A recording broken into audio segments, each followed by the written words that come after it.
This episode of Cell and Gene the podcast is brought to you in partnership with Thermo Fisher Scientific. Thermo Fisher's cell therapy processing instruments are designed to help customers transition from process development to commercial manufacturing, utilized as standalone devices or integrated as part of a closed modular process. Thermo Fisher Scientific recommends Gibco CTS DynaSelect Magnetic Separation System, which is a next-gen cell isolation and activation instrument. Gibco CTS Xenon Electroporation System allows customers full control to optimize for a variety of cell types and payloads. And Gibco CTS Rotea Counterflow Centrifugation System is a closed cell processing system supporting a broad range of protocols for cell separation, washing, and concentration. Customers can rely on and streamline their drug development process with Applied Biosystems QualTrack qPCR and dPCR quality control tools for robust and reliable genetic analysis across various phases of drug development, supported by relevant, compliant documentation.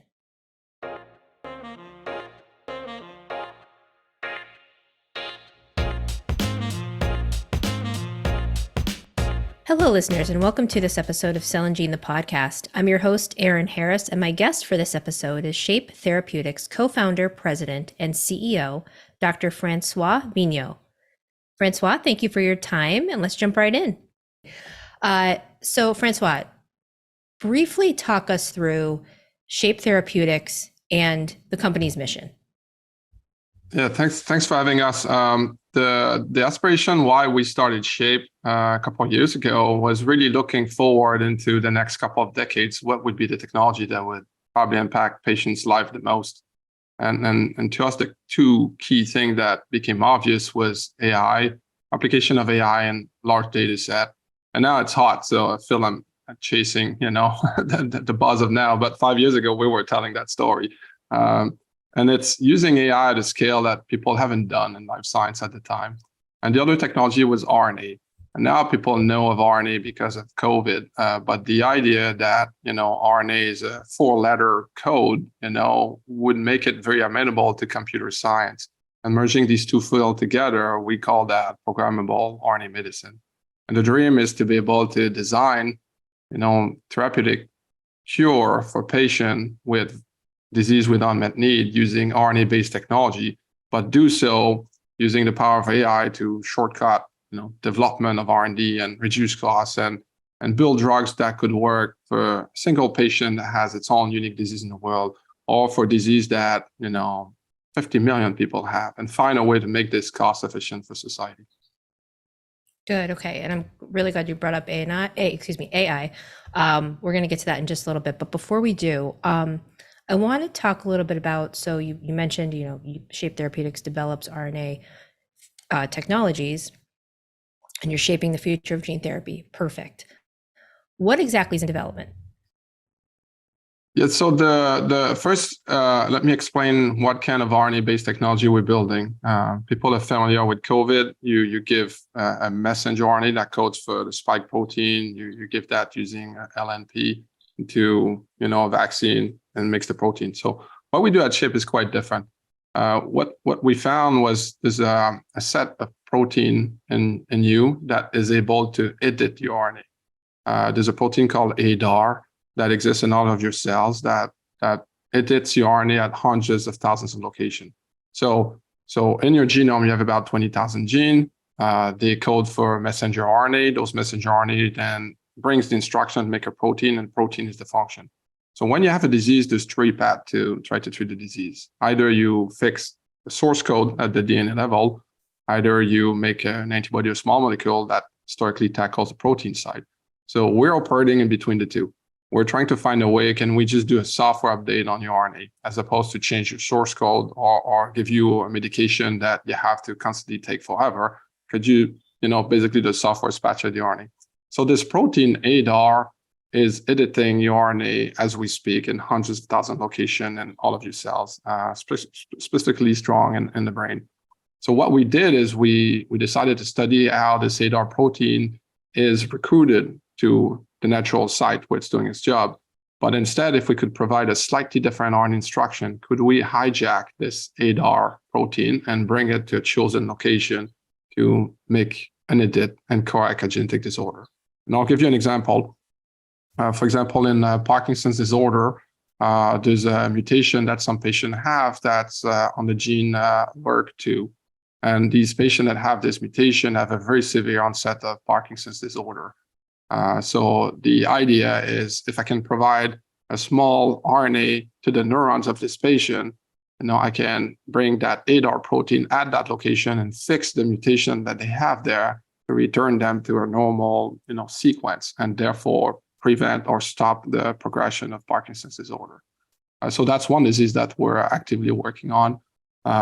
The rest of the Parkinson population also overexpress a protein called alpha-synuclein, and this creates some of the Lewy body that are toxic in your brain by creating aggregate.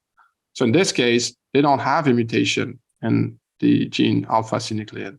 But what we can do with this tool is we can still go with a small RNA and recruit ADAR to shut down the translation of RNA into protein and reduce down that alpha-synuclein to a wild type level. And we can completely control if you want to bring it to 50% or 70% down or close to zero, which is a brilliant application of RNA tool.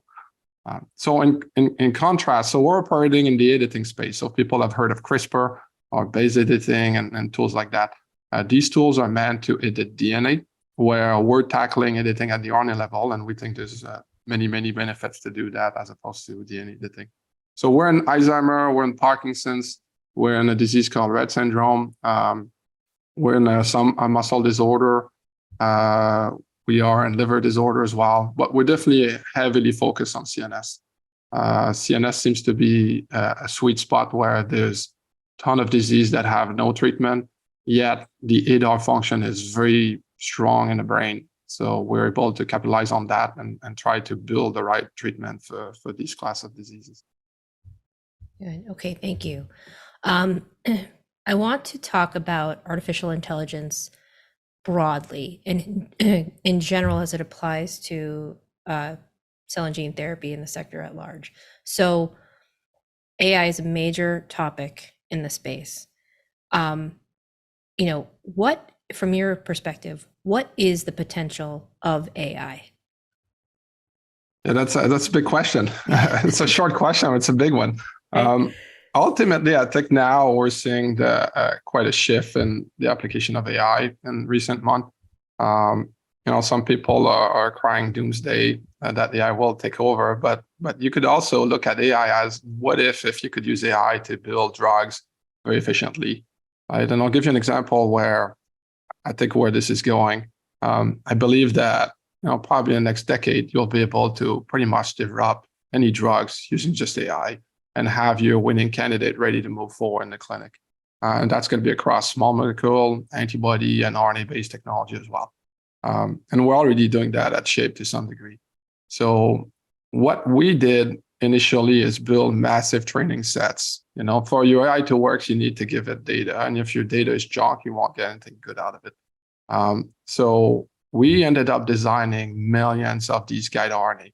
So the thesis was RNA is for ribonucleotides. So instead of classic biology where you choose which part you mutate to get your action, we said, well, what if you were to make every possible permutation? If you did that, you'd be querying the finite space of all solution, and you'd learn what is the limit of the system. Sadly, it's too big, right? So if I have 100 nucleotide long RNA, that's like 4 to the power. It's 4 to the power of 100. It's just too big. So what we do is we go as big as we can. We inspire the structure from nature, and we go as large as we can. And this is where AI comes in. You get multiple positive hits, and you get many more negative hits. So you may not have found your best winner, but if you find enough in a cluster, you could start studying patterns and see what made these work versus the other one that didn't work. And this is where machine learning becomes quite powerful. Historically, people would use more regression model and Bayesian algorithm to study using machine learning to find why can it didn't work. Lately, what we've seen is the application of generative AI. And it's not quite made its way in life science just yet, but we've been dabbing with that quite a bit recently at Shape for the past year. So what we've been doing is akin to, a Midjourney or a DALL-E, these image generator that you see online now, where you say, hey, paint me a unicorn on a tricycle, and it does it in a minute, right? And it's just brilliant. So the way it does it essentially average, what, a unicorn should look like, and slowly make it more precise. So we started thinking, can we do that with life science data? Can we do that with viral engineering, or could we do that with RNA? And we took our training sets of all these millions of RNA that we've actually made in the lab and tested to get all these learnings, and we plugged it into a generative AI algorithm. So we had to tell, the machine learning model that, what is a good RNA and what is not a good RNA. But instead of doing the classic machine learning model that you've seen in life science, we started saying, hey, let's pretend these are painting, the same way that you're painting a unicorn. Pretend these RNA are painting, and just paint me the correct RNA for my problem based on that. Same with viral engineering. We had to find a way to somewhat pixelate into an image the value of an amino acid and say, hey, this is what an apple should look like. So draw me an apple, but essentially it's drawing a virus. And it works. It works. What we got out of this is guide RNA that are much superior to anything we've built in the lab in the past 3 years in record time, right? So we also face solution problem where we couldn't find a perfect solution, where we needed the 3 locations, for example, in Alzheimer's disease. And in the lab, we found solution that can edit position 1 and 2, or 2 and 3, or 1 and 3, but never all 3, never the right way. This is exactly the kind of data sets that you want to apply to machine learning. And what we got out of it is actually guide RNA that is able to efficiently edit all 3 positions perfectly in records time without having to be in the lab. So now we're at the point where when a pharma partner comes to us and say, here's my favorite disease, here's the mRNA I'd like to tweak, we don't have to go in the lab. We can essentially just plug in the computer, spit out a top 10 list of RNA candidate, where historically we'd have to spend a year and a half like screening in cells and so on. So we get a top 10 list of candidate, then we go in the lab, and then we validate them, and then we mature them further, and we take this learning back to the machine learning model. So I think this is happening in all field of life science, from small molecule discovery to antibody folding.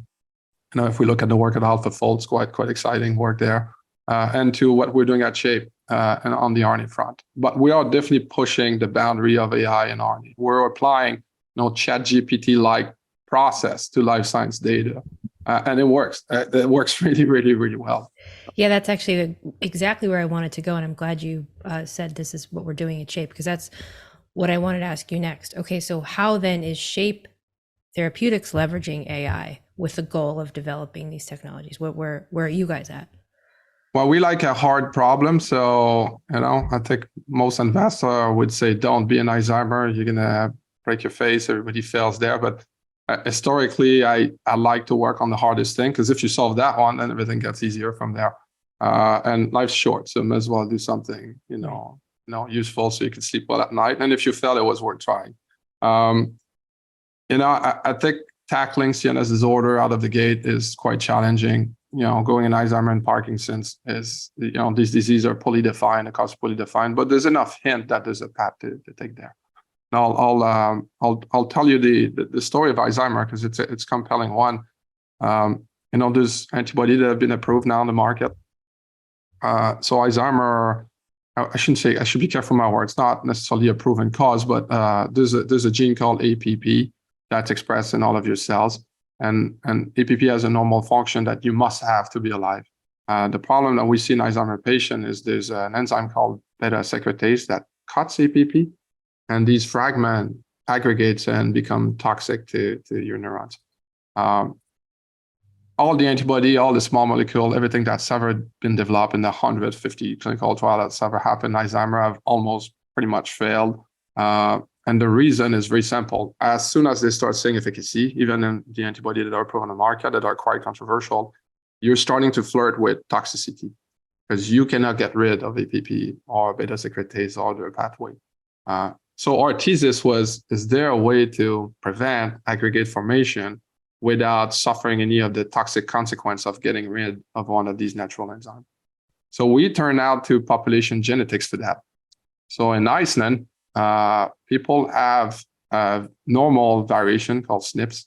They have SNPs variation on APP that makes them protected from these pathogenic cuts. So they have a normally functional APP like you and I, except the sequence at the location is a small variation that they have in their genome.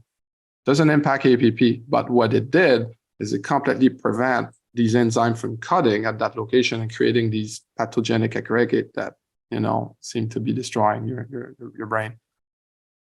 This is a natural thing happening to them. They're quite healthy. They actually have no onset of dementia, Parkinson, Alzheimer's as they grow in that population. So we said, what if I could turn you and I into an Icelandic, APP person, right? Why not? Because we know it's safe. They have it. But could we make tool to do this? So this is impossible with antibody or small molecule. You can't change the code, right? You could also hardly do it with CRISPR-based tool because you can't get efficient editing in neurons with these tools in vivo in patient. This is where RNA editing is quite exciting because we're talking, again, just a software patch. If I could deliver a small RNA and it goes to your neurons and it essentially encodes ADAR to change that sequence of RNA into an Icelandic-like sequence, boom, I'm preventing, cutting these APP into beta secretase. And I could potentially completely prevent or stop the progression of Alzheimer's disease. So it's a super high risk, high reward project. We're years away from the clinic, but the concept is so good that we have to try. We have to push these things forward. And this is the example where we had to make 3 edits at one location, which seemed intractable at the time, where AI came in and essentially solved it for us. We gave them very good training set how to fix portion of it in a different way. And then we told the algorithm, find me the perfect solution. And what we got out of that is guide that completely works. And now we're pushing them the next step and eventually in the animal model. Excellent. I don't know if I completely dodged your question with this. I went on the road, but I felt it's a good use of connecting how you make great data set in AI. Because I think what we're going to see is a lot of AI company or machine learning company will say, oh, I'll do drug development. It's not that simple. Mm-hmm. Most if I go at Microsoft down the street, they have software engineering, machine learning that are way better than what we have at Shape, I'm sure. But they don't have the ability of building the right biological training set. They just don't have that. They don't have the sequencer. They don't have the knowledge of microbiology. They could acquire it, but you have to hire these people with PhD from that have worked in the lab for quite a while, because you're only as good as your training set. And most life science companies don't have enough machine learning or AI knowledge to really push the boundary the way that an open AI company is doing right now. So we're trying to find the intersection of the two fields. And one way we do it is by talking to these companies and trying to, leverage ground of collaboration. Perfect. Okay. And your response was wonderful. I tend to do that. Yeah. It's worse when I drink red wine, then it feels like. I think that goes for everyone. No, thank you. That was perfect. So I actually do want to better understand, if we're talking, without being a futurist, but with, if we're looking ahead 5 years, talk us through what you think the intersection of RNA, AI, and synthetic biology might help evolve the gene therapy space in, a handful of years. Yeah, great question. The problem with any gene therapy ultimately comes down to delivery, right? So at Shape, we're building these, RNA payload. We call it RNA fix. Even if I was to develop this perfect RNA guide for Alzheimer's disease, there's still a challenge of can you put in the right cells? And that's what's been hampering life science, gene therapy field in general, is getting the right, payload into the right cells. Another company have different payload and all have value and different purposes. You spoke with company that do gene replacement, for example. You will be speaking with people that do vectorized antibody. At the end of the day, can you put it in the neurons or can you put it in the lung?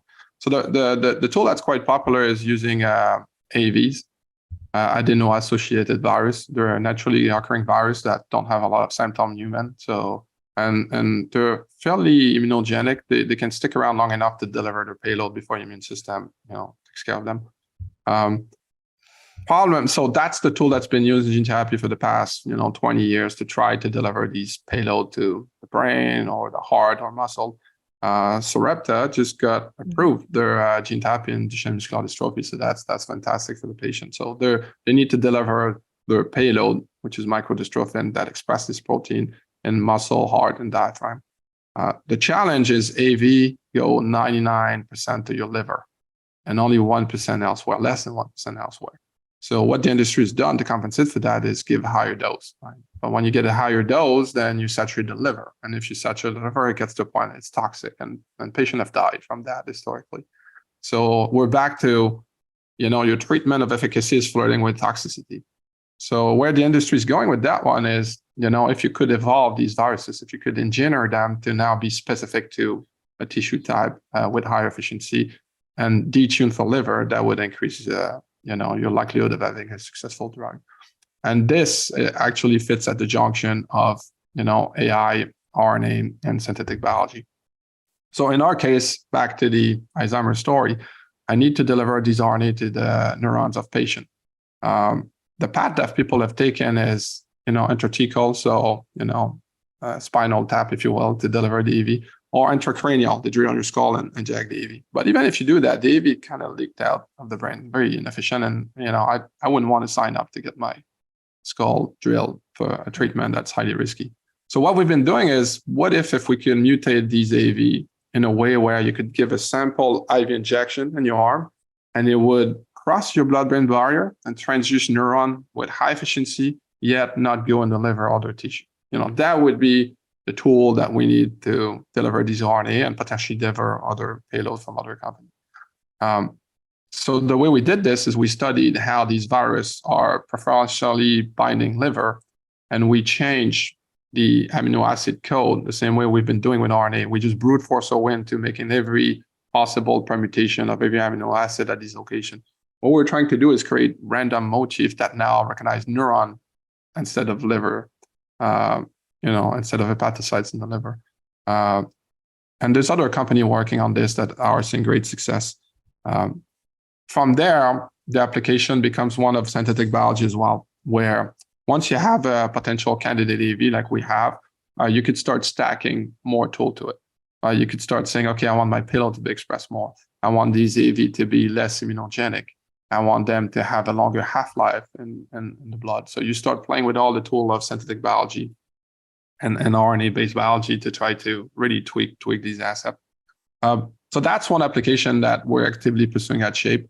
The other one is on the manufacturing. We're making these cell line that can produce these drugs at a much, much higher efficiency. Right, Sarepta's drug, I think they're pricing at $3.3 million per treatment. Right, it's steep, but what's the life of a kid, right, that has this disease? Ultimately, it's tough to be judge and jury of the price of a drug like this. But what I know is that's not sustainable long-term for society.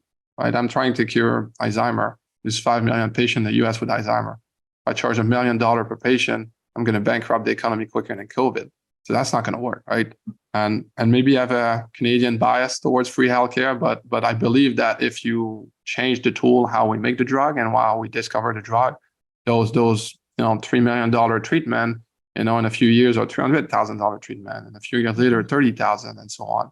And theoretically, I do believe gene therapy cost of good could come down to $2 to produce. And I'm not saying the pharma would charge $2. I'm just saying that if it costs $2 for pharma to develop and produce, then we're going to get a more palpable price where we can start thinking about curing kid that has its own disease in the world.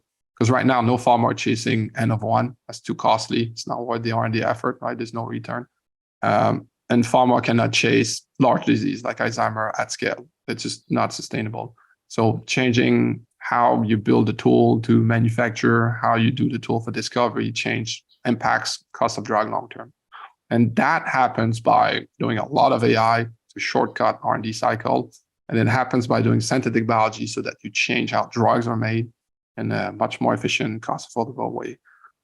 Ultimately, if you can reduce down a problem to its raw material component, and you hear Elon talks about that all the time, about this Tesla battery, but it's the same with life science. COVID vaccine, for example, they cost, double-digit dollar, like $10, $20 to produce at best. They made so much of them that they were able to reduce the cost to how much does it cost to buy ribonucleotide to make the RNA, right? And then you could start sourcing the same way you're sourcing cobalt or copper at the lowest cost. This is how we need to bring down the industry of life science down to bearable cost.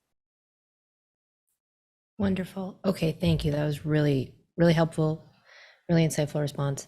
We've kind of come to the formal end of our discussion here. And at the end of every episode, I like to talk to my guests about who they are when they're not in the office or the lab.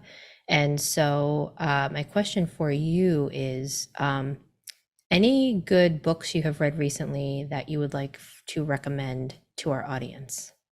Yeah, I've got a lot of books I should read more. I'm getting crushed by my son and my wife there on that front, the avid reader. I recommend this book. I see too many CEO on stage talking about machine learning, and then they get asked. Machine learning book. Okay. Who's it by? Yeah, it's by Andrei Burkov. Okay. It's going to make you go back to school in your calculus a little bit. Yeah, you're going to have to do a bit of work. But, just yesterday, I was looking at a recording from ESGCT, which is a big conference in gene and cell therapy that happened a month ago. And the CEO is talking about machine learning the whole time. And first question he gets is, are you using regression model or generative model? And the CEO says, I actually will have to refer to my bioinformatician team. And you can't on one end just trying to pick your way into it and not know what you're talking about. I'm not saying like you need to be able to do machine learning, but if you don't know the basis of it, just, don't be that guy. So this book is a good book for people to really get a lot deeper and a very quick 100-page read. It's not easy to read. It's not for most people, but at least then you'll know a bit about what not to talk about. You'll know enough not to say anything stupid. The other book I'm reading actually right now is this bad boy that I've read when I was a kid, The Foundation from Isaac Asimov. Okay, sure. This book is quite interesting. It's a brick. It's a trilogy. It talks about this mathematician that could kind of predict the collapse of society, and the conundrum was that if they were to give up quicker on what's happening, yes, it would be horrible quicker, but that duration would only last, some 500 years as opposed to 5,000 years. And he's trying to convince the world to just give out. And obviously, nobody wants to give up. So they get into this, blackout for a lot longer. It's interesting because it's a bit of a vision of that doomsday of AI. Yet at the time, there was no machine learning or AI when Isaac Asimov wrote this, but still based on, mathematician prediction of the future. And I feel that's a bit where we're trending with AI, where one day the AI is going to tell us, like, here's what's wrong with what you guys are doing, and here's the solution, and we're not going to like it. It could be like, stop flying, because you're killing this planet. Right. And then we're going to have to deal with that reality. So it's a very, very applicable book today, interestingly, despite not being any AI at the time. Excellent. Thank you for sharing those. And I fear I may have spoken over you, when you announced the title of the first book. Could you please repeat the title of that first book? Yeah, the first book was the 100-page machine learning book from Andrei Burkov. Perfect. Thank you. Well, they both look like excellent reads, and certainly for our audience, I think we will be, perfect recommendations for everyone listening to this podcast. So I thank you very much. All right, listeners, that's it for this episode of Cell and Gene, the podcast featuring Shape Therapeutics, Dr. Francois Vigneault. And Francois, thank you for tuning in thank you for joining me today. This was a lot of fun and a lot of insight that you provided on AI, RNA, and the intersection between the two. It was my pleasure, Erin. Thank you very much. Good. All right. Well, thanks for tuning in, listeners. Visit us at cellandgene.com, and please recommend Cell and Gene, the podcast, to your colleagues in the space. And we'll talk to you soon.